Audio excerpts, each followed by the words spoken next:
mais Bastien, c'est quoi ça? Tu veux pas parler d'un film qui est pas sorti, c'est pas possible. Et puis c'est quoi cette coupe? Est-ce que tu peux fermer ta gueule là? La vidéo elle a pas commencé donc tu me laisses t'expliquer. Et ce pull me va extrêmement bien. Bref, le 27 janvier dernier, c'était dimanche, et bien sûr... Le dimanche c'est nul, tu restes toute la journée en pyjama. Mais cette fois, pas pour moi. Comme j'avais rien à faire, j'ai voulu voir ce qu'il y avait au ciné. Et il y avait l'avant-première de Dragon 3, Le Monde Caché. Ayant grandi avec les deux premiers films d'une des meilleures licences du studio DreamWorks, j'attendais de ce troisième opus la parfaite conclusion d'une saga de mon enfance. Alors, bon ou mauvais? Eh bien on va voir ça.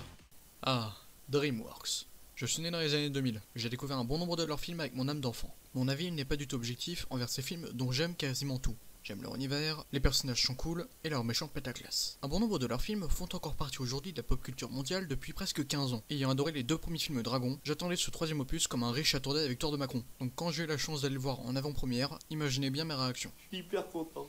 J'ai foncé vers le cinéma, la salle était pleine, et je suis rentré dans le film. Ah, c'est joli. C'est très joli. Autant vous le dire tout de suite, j'ai simplement surkiffé Dragon 3. Commençons. Un an après les événements du deuxième film, Harold devenu chef de Burke vit paisiblement avec ses amis et sa mère. Il va découvrir que Croque-Mou n'est pas le dernier de son espèce, ce qui l'amènera à affronter un nouvel ennemi nommé Grimmel le Grave, un tueur de furies nocturnes. D'abord, je voudrais vous parler du réalisateur. Dean DeBlois est un réalisateur d'animation talentueux, ayant réalisé Lilo et Stitch, ainsi que les deux premiers films de la saga, dont le premier a été fait avec Chris Sanders. Y a pas à dire, Dean DeBlois est un réalisateur de talent. Cela un fou ou un con oserait remettre ça en question. D'abord les points positifs. Harold qui doit traverser un nouveau stade de sa vie. Après faire accepter les dragons et le passage à l'âge adulte, il doit apprendre à laisser tomber les recherches de dragons et accepter pleinement son rôle de chef de Burke, qui l'amènera à laisser tomber l'exploration, se marier, fonder une famille, etc. Ensuite, l'animation. Visuellement, ça te claque le cul 50 fois de suite, et le climax te bourlingue la gueule.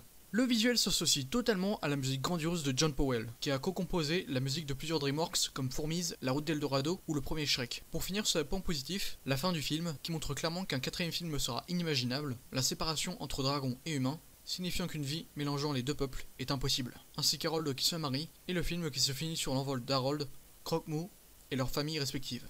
Ensuite, les points négatifs. J'ai un problème avec le bad guy du film. C'est dommage parce que ça débutait bien. Son costume a de la gueule, il en impose, et l'idée qu'il utilise le venin de ses propres dragons pour en chasser d'autres fait de lui un personnage intéressant. Mais je ne le trouve pas aussi charismatique que Drago, même si selon moi, Grimmel reste le meilleur méchant de la trilogie. Car elle gagne sur un point important, il prouve que les dragons ne seront jamais en paix. Tout ça pour dire que j'ai surkiffé. J'ai adoré les deux premiers et celui-là m'aura achevé. Quand j'ai vu la séparation de ces deux personnages de mon enfance, j'ai pas pu m'empêcher d'avoir le cœur fondu en quatre. Et j'ai encore du mal à réaliser que cette saga soit terminée.